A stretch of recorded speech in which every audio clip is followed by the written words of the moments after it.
During a tense congressional hearing, a Michigan lawmaker challenged Treasury Secretary Scott Bessent over the risks posed by America's largest banks. The discussion centered on bank leverage ratios, capital requirements, and the role of globally systemically important banks, known as GSIBs. The lawmaker pointed to a major difference in capital cushions between community banks and the nation's largest financial institutions, questioning whether the biggest banks are actually carrying less protection despite posing a greater potential threat to the financial system. They're banking organizations that could trigger a financial crisis if they failed, correct? And they could trigger a financial crisis by not lending. Yeah, so the leverage ratio is important when we look at it, right? Again, I'm not sure which leverage ratio. Okay, so I'm looking at here, this chart, okay? It says Tier 1 capital. Does that help? Tier 1, that's helpful. Okay, so I know it's kind of hard to see, but the green line is the community banks. You see how high that cushion is? That it's about what, almost 11%?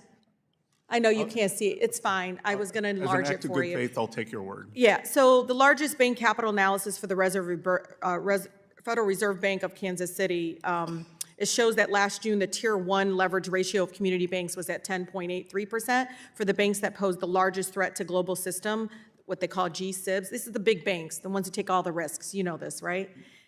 Their supplementary leverage ratio was about 5.8%. That's a huge difference, right?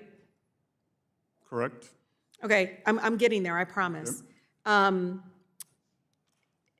Do you think the largest, most complex banks are roughly half are as risky in the threat that they pose to the financial system as a community bank in my district?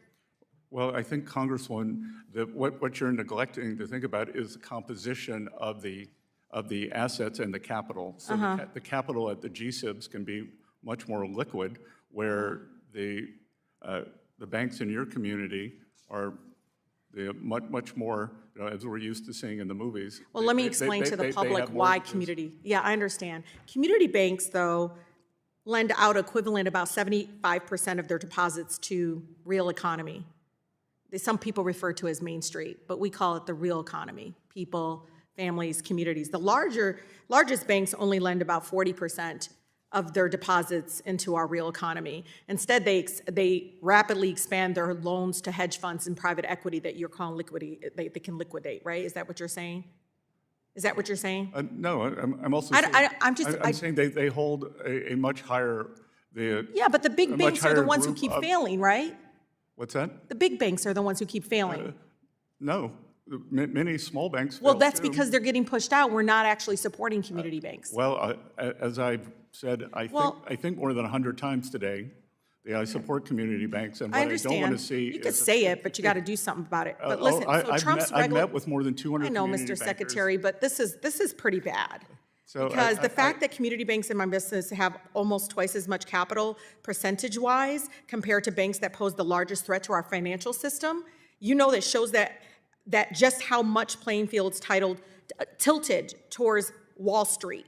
You understand that, right? That's where the risk is. The big banks do far less for our real economy, for everyday people, and that's what I'm trying to say, because Trump's regulators recently, finalized a rule to modify the supplementary leverage ratio that applied to the largest banks. Many former regulators and experts have warned that such step will actually undermine the safety and soundness of our largest banks. The final rule will result in a reduction of about $219 billion, about 28%, in capital at the bank subsidiaries of global systematic important banks, GSIBs. My residents don't know this, but the thing is they end up with having to pay the cost when they fail.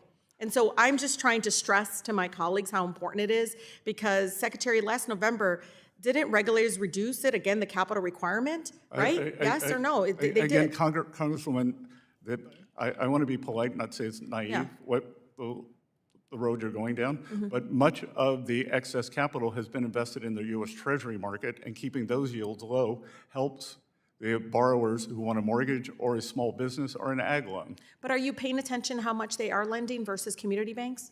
Yes, we pay very close attention. It's really low. I've been a financial analyst for over 40 years. Do you agree it's low? Sorry? It's still very low. It's not relative to the historical level. Mr. Secretary, if you came to my district, you can go to Detroit or the suburbs, they will tell you the big banks do not loan to them. And if they do, it's predatory, it's not supportive. It's the local community banks that support them in owning home ownership and small businesses. The gentleman's time's expired. Congresswoman, you and I are in complete The agreement. gentleman's time's expired. The gentleman from except on the California, capital Ms. Kim, ratios. is now recognized for 5 The questioning began with a basic but important issue: bank leverage ratios. The lawmaker asked Secretary Bessent whether a bank's leverage ratio was an important measure of financial stability. After Bessent asked which specific leverage ratio he meant, the lawmaker turned to data from the Federal Reserve Bank of Kansas City examining Tier 1 capital levels across different types of banks. According to the figures presented, community banks had a Tier 1 leverage ratio of approximately 10.83%, while globally systemically important banks, the massive institutions considered capable of triggering a broader financial crisis if they fail, had a supplementary leverage ratio of roughly 5.8%. The lawmaker argued that the difference was striking. He questioned whether the largest and most complex banks could really be considered roughly half as risky to the financial system as a community bank simply because their capital ratios appeared substantially different. Bessent pushed back, arguing that the comparison overlooked the composition of bank assets and capital. He explained that the capital held by large GSIBs can be considerably more liquid, while community banks have a different balance sheet structure. The lawmaker then shifted the discussion toward how banks actually deploy their deposits. He argued that community banks lend roughly 75% of their deposits into the real economy, supporting families, businesses, and local communities. By contrast, he claimed that the largest banks lend only about 40% of their deposits into the real economy, while directing more of their activity toward hedge funds and private equity. The exchange grew increasingly contentious. The exchange highlighted a broader debate over how America should regulate its banking system.